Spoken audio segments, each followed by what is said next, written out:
जय हिंद साथियों, कैसे हैं आप लोग। आई होप सब लोग बहुत अच्छे होंगे और अपनी तैयारी बहुत ही अच्छे से कर रहे होंगे। मैंने मेरे चैनल पे कुछ दिन पहले एक पोस्ट डाला था जिसमें मैंने पूछा था कि आप लोग अगला वीडियो किस टॉपिक पे चाहते हो। उसमें बहुत सारे कमेंट आए थे, लेकिन कुछ कमेंट्स कॉमन थे। जैसे बहुत सारे लोग मॉक टेस्ट एनालिसिस और रिवीजन पे वीडियो चाहते थे। बहुत सारे लोग मैथ्स पे वीडियो चाहते हैं कि उनकी मैथ्स जो है इंप्रूव नहीं हो रही है, कई सालों से पढ़ रहे हैं। मैथ्स में उनको हमेशा डर बना रहता है, जिसकी वजह से उनका सिलेक्शन नहीं हो पा रहा है। 70% 75% ही स्कोर कर पाते हैं। तो मुझे सबसे पहले लगा कि मैथ्स पे बात कर लेनी चाहिए, उसके बाद ही जो है आपका मॉक टेस्ट एनालिसिस और जो है रिवीजन पे वीडियो बनाना चाहिए, क्योंकि पहले सब्जेक्ट जो है कंप्लीट होना चाहिए।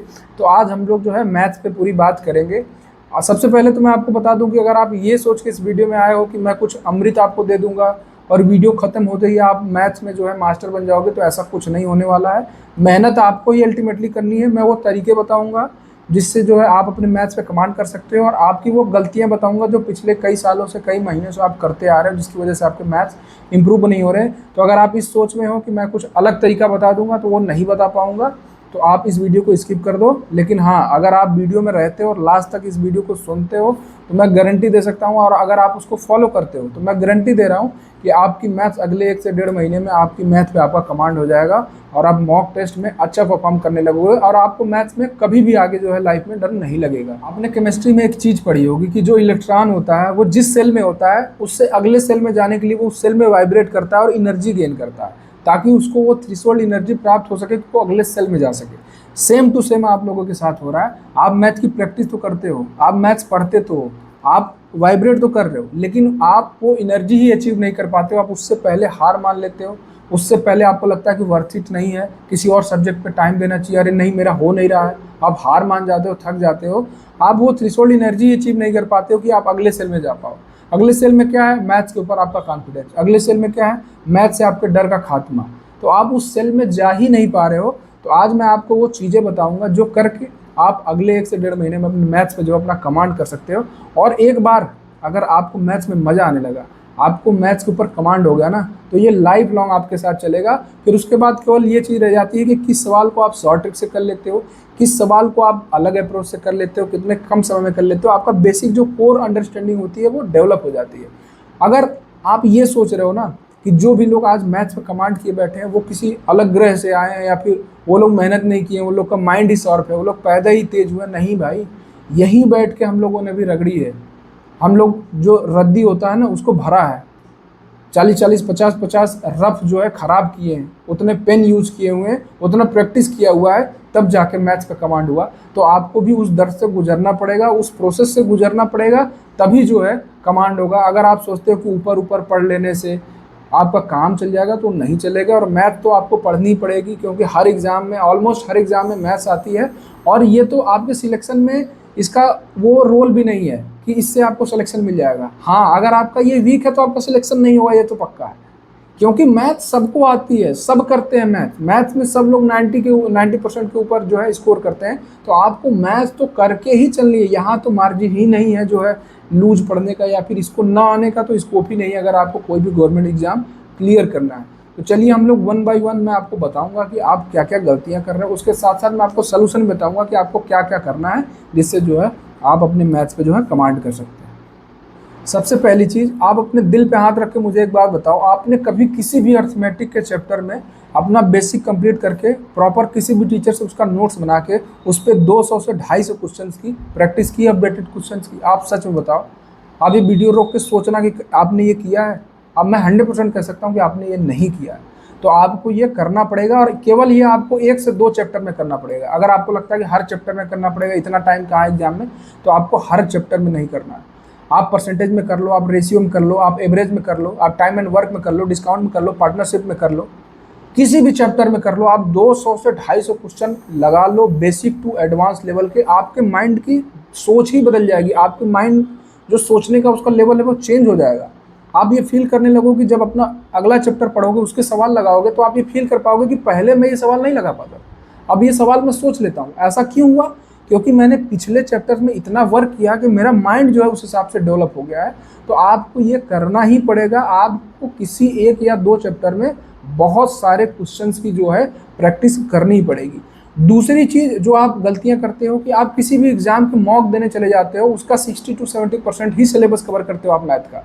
आप केवल अर्थमेटिक वाला पोर्शन पढ़ के बिना एडवांस पढ़े, बिना प्रोबेबिलिटी परमुटेशन, अगर आपके एग्जाम में आ रहा है तो सेट थ्योरी, डीआई, आप बिना ये सब चैप्टर पढ़े, या फिर मेंसुरेशन, 3D 2D, आपके चैप्टर, आपके जो एग्जाम, आप जो भी एग्जाम टारगेट कर रहे हो उसमें जो सारा सिलेबस आप बिना उसको कवर किए ही मॉक देने चले जाते हो या फिर मैथ की प्रैक्टिस करने बढ़ जाते हो, तो आप कहाँ से उसमें 100% स्कोर कर पाओगे? नहीं कर पाओगे।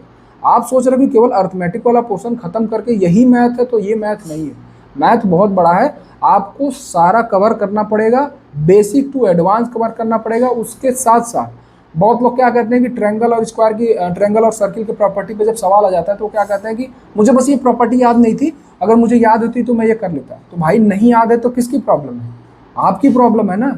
मेन पेपर में भी नहीं याद आएगा तो नंबर तो आपके वैसे कट रहे हैं। ये कोई लॉजिक थोड़ी हुआ कि अरे ये तो आ रहा था, बस वो फार्मूला याद नहीं था। अगर मान लो पूछ लेता है कि पॉलीगन में डायगोनल कितने हैं, साइड दिया हुआ है, आपको फार्मूले की वजह से वो सवाल नहीं अटेम्प्ट कर पाओगे, तो आपकी गलती है। तो ये सब चीज़ें आपको पता होना चाहिए। आपको फॉर्मूले, शॉर्ट ट्रिक्स, जितनी प्रॉपर्टी है, आइडेंटिटी, वो सब आपको सब याद होना चाहिए।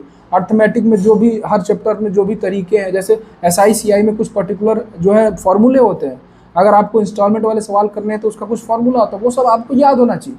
तो ये चीज़ें जो है आप करो।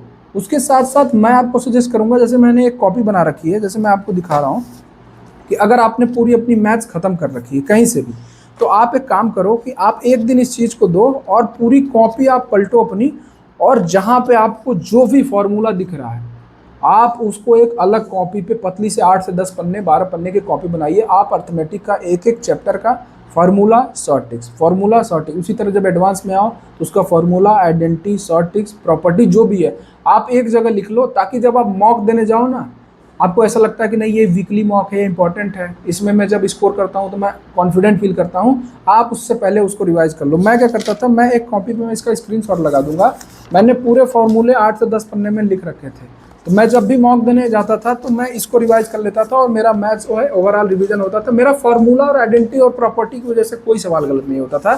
तो कई बार क्या होता है कि हम पूरा सिलेबस कवर कर लिए रहते हैं लेकिन चीज़ें हमें याद नहीं होती, जिसकी वजह से हम जो है 100% जो है क्वेश्चन अटेम्प्ट नहीं कर पाते। आते हुए क्वेश्चन हमें पता है कि हमें आता है, बस फार्मूला या फिर वो जो ट्रिक है, जो चीज़ उसमें मांग रही वो हमें पता नहीं होता, जिसकी वजह से हम अटेम्प्ट नहीं कर पाते, वो सवाल हम स्किप कर देते हैं, तो उससे हमें बड़ी बाद में तकलीफ होती है।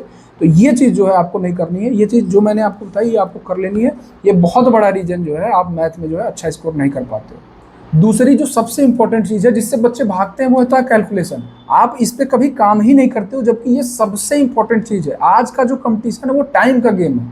सवाल सब लगा लेते हैं, अगर सेम सवाल आपको बिना टाइमर के दिया जाए, प्रोबेबिलिटी बहुत ज़्यादा है, 90% है कि आप उसको लगा लो। लेकिन सेम सवाल को जब आपको कह दिया जाए कि आपको 1.5 मिनट के अंदर करना है, आपको 1 मिनट के अंदर करना है, आपके ऊपर टाइम का प्रेशर लगा दिया जाए, आपका दिमाग नहीं काम करेगा, आपको क्लिक ही नहीं करेगा कैसे करना है। तो कंपटीशन केवल टाइम का है इस समय। हर आदमी को सवाल आते हैं, अगर उसको टाइम लिमिट ना दी जाए तो पूरा पेपर वो सॉल्व कर देगा, आपसे अच्छा स्कोर करेगा। लेकिन उस जगह बैठ के जहाँ आप एग्जामिनेशन, जहाँ आपका एग्जाम सेंटर है और उस टाइम प्रेशर में कौन अच्छा परफॉर्म करता है, यही कंपटीशन है। तो उसके लिए आपको अपने कैलकुलेशन पे भाई वर्क करना ही पड़ेगा, आप इससे भाग नहीं सकते। आपको टेबल याद होना चाहिए, आपको 30 तक का टेबल याद होना चाहिए। अगर क्वेश्चन में कहीं आ गया 28 गुणे 7 तो आपको याद होना चाहिए, आपकी कलम नहीं चलनी चाहिए कि 28 गुणे 7 क्या होता है, समझ रहे हो, ताकि आप आगे का प्रोसेस कर सको। आप 28 गुणे 7 पे नहीं अटके हो।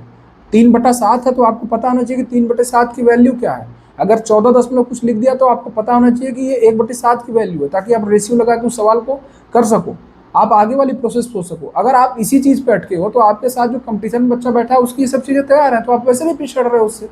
तो ये चीज़ समझो, आपको स्क्वायर याद होना चाहिए, आपको क्यूब याद होना चाहिए 30 तक, आपको टेबल याद होना चाहिए 30 तक। उसके बाद आपको डेसिमल टू फ्रैक्शन कन्वर्जन वाली वैल्यू याद होनी चाहिए। 11/15 क्या होता है, 3/5 क्या होता है, 5/6 क्या होता है, 1/7 क्या होता है, 4/7 क्या होता है, 13/16 क्या होता है। आपको ये सब चीज़ें याद होना चाहिए। उसके साथ साथ आप डेली 20 मिनट कैलकुलेशन की प्रैक्टिस करो।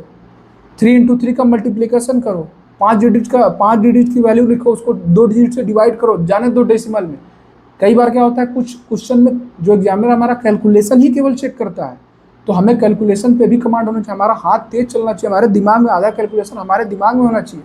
उसके साथ साथ आपको मतलब पावर 4 वाली वैल्यू भी याद होनी चाहिए, कम से कम 10 तक तो याद होनी चाहिए। क्योंकि SI CI वाले सवाल में कई बार हमसे पूछता है कि ये जो वैल्यू आएगी ये कितने साल की कंपाउंड पे आएगी। कितने साल के लिए ये जो सम है इसको रखा गया ताकि ये वाला जो है इंटरेस्ट आया या फिर ये वाली वैल्यू आई है। तो कई बार क्या होता है कि डायरेक्ट वो पावर 4 होता है लेकिन वो हमें याद नहीं होता, तो वो आपको याद होना चाहिए। अगर वो आपको याद होगा तो आपको समझ में आ जाएगा ये 8 का पावर 4 है, ये 9 का पावर 4 है, ये तो वैल्यू 7 की पावर 4 है, तो आपका वो क्वेश्चन वही सॉल्व हो जाएगा। अदरवाइज आप सोचते रहोगे इतनी बड़ी वैल्यू, आपका टाइम जाएगा, आप वो निकालने जाओगे तो आपका टाइम जाएगा। तो आपको ये चीज़ें याद होनी चाहिए, आपको जबान पे होनी चाहिए, ताकि आपको इन चीज़ों में मेहनत ना करना पड़े। समझ रहे हो? आपका जब कैलकुलेशन स्ट्रांग होगा तो जो इजी क्वेश्चन हो आप दिमाग में कर लोगे। आपको डिजिटल सम में याद होना चाहिए, मतलब डिजिटल सम यूज करने आना चाहिए, ताकि अगर चारों ऑप्शन अलग है तो सबसे पहला दिमाग आपको जाना चाहिए कि नहीं मैं डिजिटल सम से इसको कर सकता हूँ। समझ रहे हो? तो आप डिजिटल सम जाके पढ़ो, क्वेश्चन में डिजिटल सम अप्लाई करना सीखो। जब रेशियो का सवाल देखो तो सबसे पहले याद आना चाहिए कि डिविजिबिलिटी लगा के देख ले, हो सकता है आ जाए। अगर मान लो कहीं भी जो है क्वेश्चन में 11/15 लिखा हुआ है और लास्ट में पूछा हुआ है, मतलब दुनिया भर की चीज़ लिख के लास्ट में पूछा हुआ है कि इसका आंसर क्या आएगा, वैल्यू क्या थी, A/B, अगर 11/15 और पूछ दिया कि A की वैल्यू क्या है, तो सबसे पहले आपके दिमाग में आना चाहिए कि रेशियो का सवाल है, डिविजिबिलिटी लगा के देख ले, 11 से डिविजिबिलिटी लगा के देख ले। अगर 7:2 कुछ है तो 7 से डिविजिबिलिटी लगा के देख ले। एग्जामिनर इतना दिमाग नहीं लगाता, कई बार आपके क्वेश्चन वही सॉल्व हो जाते हैं। कई बार एग्जामिनर चाहता ही है कि आप ये चीज़ करें, तो आपको ये चीज़ करना पड़ेगा। उसके साथ साथ कैलकुलेशन में आप यूनिट डिजिट यूज करिए, तो आपको ये सब चीज़ें करना पड़ेगा, तभी आप दूसरों से डिफ्रेंशिएट कर पाओगे। क्योंकि किसी भी वैकेंसी में 25 लाख फॉर्म भरे जा रहे हैं तो उसमें 10,000 वैकेंसी है, 5,000 वैकेंसी है, और 5,000 6,000 बच्चे ऐसे हैं जो ये सब चीज़ें कर रहे हैं, जिनका माइंड शार्प है। तो उनसे आप लेबर करके और स्मार्ट चीज़ें ही करके जो है उनसे आप डिफ्रेंशिएट कर सकते हो और सिलेक्ट हो सकते हो। नहीं तो आपको पता ही है कि इस समय जो लड़ाई चल रही है इसमें हर एक बच्चा पढ़ रहा है, पढ़ने वालों का सिलेक्शन नहीं हो रहा है। कौन अच्छे स्ट्रेटजी के साथ पढ़ रहा है, कौन ज़्यादा पढ़ रहा है, कौन एक्यूरेट पढ़ रहा है, कौन वो चीज़ कंपटीशन को दे रहा है जो कंपटीशन आपसे मांग रहा है, उसका सिलेक्शन हो रहा है। तो आपको ये चीज़ें करनी पड़ेगी, आपको कैलकुलेशन पे वर्क करना ही पड़ेगा, तभी आप इजी क्वेश्चन में कम टाइम दोगे और वो टाइम बचा के आप जो कैलकुलेशन वाला क्वेश्चन है या फिर जो हार्ड क्वेश्चन है उसको पढ़ोगे, उसमें उसका टाइम दोगे, उस पर्टिकुलर सब्जेक्ट का टाइम बचाओगे, किसी और सब्जेक्ट पे दोगे जो आपका वीक है, जिसके क्वेश्चन लेंदी आते हैं उसको पढ़ोगे। अगर मैं यूपीएसआई की बात करूँ तो जीके वाले क्वेश्चन में कई सवाल पढ़ने में ही आपको 1 से 1.5 मिनट लग जाएगा। तो आपको सब्जेक्ट वाइज अगर टाइम मैनेज करना है तो जहाँ पे आप टाइम बचा सकते हो आपको बचाना पड़ेगा। और मैथ में आप कैलकुलेशन बहुत बड़ा इंपॉर्टेंट रोल प्ले करता है, तो आपको यहाँ टाइम बचाना पड़ेगा, आपको कैलकुलेशन पे वर्क करना ही पड़ेगा। अगली चीज़ जो हम गलती करते हैं कि हम प्रीवियस ईयर इतनी बार सुनते हैं, इतने लोगों से सुनते हैं कि हम प्रीवियस ईयर करते रह जाते हैं। प्रीवियस ईयर आपको और अदर सब्जेक्ट में फायदा बहुत पहुंचा सकता है, लेकिन अगर आप मैथ्स की बात करें और खास करके यूपीएसआई एग्जाम की बात करें, ये 4 से 5 साल में एक बार आता है। क्वेश्चन आपका आउटडेटेड हो जाता है, उसका लेवल आउटडेटेड हो जाता है। आपको नए क्वेश्चंस की, अपडेटेड क्वेश्चंस की प्रैक्टिस करनी पड़ेगी। आप प्रीवियस ईयर के मॉक में बैठते हो, प्रीवियस ईयर क्वेश्चन लगा के आप बढ़िया स्कोर करते हो, एकदम कॉन्फिडेंस आ जाता है। किसी अच्छे लेवल के मॉक में बैठ जाते हो, आपको अपनी जो है असली जो है आपका कंपटीशन पता चल जाता है कि आप कहाँ एग्जिस्ट करते हो, आप तुरंत डिमोटिवेट हो जाते हो, 30 से 40 नंबर का गैप आ जाता है। तो आपको मैथ्स में अपडेटेड क्वेश्चंस की प्रैक्टिस भी करनी है साथ साथ। अगर आपको कहीं क्वेश्चन नहीं मिल रहा है तो आप एसएससी क्वेश्चन करना शुरू कर दो। कोई भी मॉक बनाता है बिना एसएससी क्वेश्चन के मॉक बना ही नहीं सकता, क्योंकि एक एसएससी ही है जो साल में 3 से 4 पेपर कराती है और अपडेटेड क्वेश्चन उसमें आते हैं। क्वेश्चन हर साल अपडेट होते रहते हैं। तो आप एसएससी की कोई भी बुक ले लो, किसी भी टीचर की कोई भी बुक कंपाइलेशन ले लो, उससे प्रैक्टिस करो। जिस भी चैप्टर्स में आपको वीक है, जो भी चैप्टर आपका वीक है उससे प्रैक्टिस करो। जैसे मैं अपनी बात करूँ तो मुझे कमीशन वाले जो क्वेश्चन होते थे, जो एजेंट की कमीशन लेता है कि 10,000 तक की वैल्यू में 10,000 तक का सामान वो बेचता है तो इतना % कमीशन लेता है, जब उससे ऊपर जाता है तो 3% एक्स्ट्रा मिलता है, तो वो टोटल इतने का बेचा तो उसका कितना हुआ, कंपनी का कितना हुआ। जब इस टाइप के सवाल आते थे तो मेरा पेन रुकता था एक बार, तो समझ लो। तो जब मेरा पेन रुकता था तो मैं इस टाइप के क्वेश्चन की ज़्यादा से ज़्यादा प्रैक्टिस करता था। मैं उस पर्टिकुलर चैप्टर में जाता था या फिर यूट्यूब पे जाता था, वैसे 50 से 60% की प्रैक्टिस करता था ताकि मेरा एकदम कंसेप्ट ही क्लियर हो जाए। रेस एंड टाइम वाले सवाल में मेरा कलम रुकता था, तो मैं उस चैप्टर की प्रैक्टिस बहुत ज़्यादा करता था उस टाइप क्वेश्चन की। तो ये चीज़ आपको समझना है कि आपको अपडेटेड क्वेश्चंस की प्रैक्टिस करनी है, और ख़ास करके उन चैप्टर्स की, उन टॉपिक्स की जिसमें आपका पेन रुकता है और आप जो है समय ज़्यादा लेते हो एग्जाम में। तो ये चीज़ आपको ध्यान देना है अपना जो भी पढ़ते टाइम में। अगली बात करते हैं हम लोग रिवीजन की। तो जैसा कि मैंने आपको बताया कि जब भी आप कोई चैप्टर रिवाइज करने जा रहे हो तो उसमें कुछ पर्टिकुलर टाइप के क्वेश्चन ऐसे होते हैं जो आपके माइंड में छपे होते हैं। या तो उस जिस भी टीचर से आपने पढ़ा है उसके पढ़ाने की स्टाइल से वो टॉपिक आपको समझ में आ गया, मतलब वो पर्टिकुलर टाइप, या तो फिर आपने उस टाइप की बहुत सारे प्रैक्टिस कर ली। लेकिन कुछ ऐसे टाइप के क्वेश्चन होते हैं जहाँ आपका समय ज़्यादा लगता है, जहाँ पे आप थोड़ा सा रुकते हो, जहाँ पे आप थोड़ा सा हिचकिचाते हो, जहाँ पे आपका माइंड थोड़ा वर्क नहीं करता है, तो आप उसको हाईलाइट कर लो और उसका रिवीजन करो, बार बार अपने नोट्स में जाकर रिवीजन करो और पीडीएफ डाउनलोड करके या फिर जो भी आपके पास बुक है उससे उस पर्टिकुलर टाइप के क्वेश्चंस की प्रैक्टिस करो, ताकि जहां आपकी कलम रुक रही है वो ना रुके, स्मूथ चलती रहे आपकी कलम।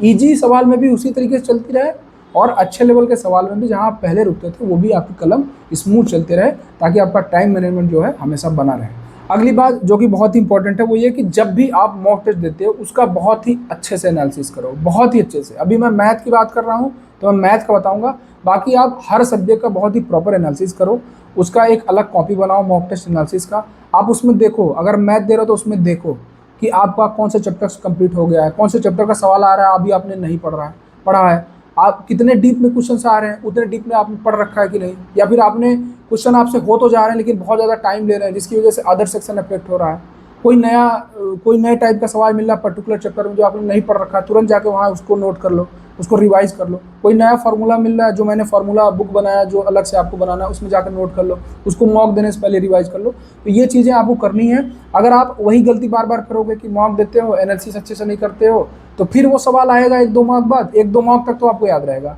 1 महीने बाद आएगा आपसे फिर वो चीज़ नहीं होगी, वो सेम फार्मूले पे क्वेश्चन आएगा, उस सेम आइडेंटिटी पे क्वेश्चन आएगा, आपसे नहीं होगा। तो इन चीज़ों पे आपको जो है वर्क करना है, प्रॉपर एनालिसिस करना है। मेरा ये मानना है कि आपकी कमियां आपसे बेहतर कोई नहीं जानता, मैं तो आपको बता दूंगा, लेकिन आप किन किन चीज़ों से रिलेट कर पा रहे हो वो आप खुद ही जानते होगे कि हाँ ये सही कह रहा बंदा। कुछ चीज़ों से आप रिलेट नहीं कर पाओगे, नहीं ये तो मेरे लिए नहीं है, ऐसा मेरे साथ नहीं हो रहा। तो आपको आपसे बेहतर कोई नहीं जानता, आप खुद की एनालिसिस करो। बाकी ये सब चीज़ें आप अपनी जो है डेली लाइफ में इंप्लीमेंट करके देखो। मैं गारंटी देता हूँ कि अगले 1 से 1.5 महीने बाद आप मेरे किसी और वीडियो में आकर कमेंट कर रहे होगे कि सर सही कह रहे थे आप, मैथ में मज़ा आने लगा है, अब डर नहीं लगता। और डर को भगाने की सबसे अच्छी बात यही है कि आप डर से सामना करो, डर का सामना करो। डर से भागोगे तो डर आपको जो है डराता रहेगा। तो आप ये चीज़ करके देखो, आपको 100% आपको बेनिफिट होगा और आप मैथ में स्कोर अच्छा करने लगोगे, ओवरऑल मॉक में अच्छा स्कोर करने लगोगे। तो बस इस वीडियो में इतना ही। आई होप कि आपको वीडियो अच्छी लगी हो, आपको इसमें कुछ सीखने वाली चीज़ मिली हो। और अगर आपको वीडियो अच्छी लगती है तो इसको लाइक कर दिया करो, वीडियो को लाइक कर दिया करो, चैनल को सब्सक्राइब कर लो अगर सब्सक्राइब नहीं कर रखा है, क्योंकि आपके जर्नी में मैं बहुत सपोर्ट करने वाला हूँ, हर तरीके से आपको सपोर्ट करने वाला हूँ। आप जिस भी एग्ज़ाम की तैयारी करने वाली हूँ आपको मैं हर तरीके से सपोर्ट करने वाला हूँ। और किसी टॉपिक की वीडियो चाहते हो तो आप कमेंट सेक्शन में लिख दो। अगर आप कोई सजेशन देना चाहते हो या फिर इस वीडियो में आपको कुछ अच्छा लगे तो वो भी आप वो कमेंट सेक्शन में लिख दो। आप मेरे चैनल से जुड़े रहो। बस मिलते हैं किसी और वीडियो में किसी और टॉपिक के साथ, तब तक के लिए जय हिंद जय भारत।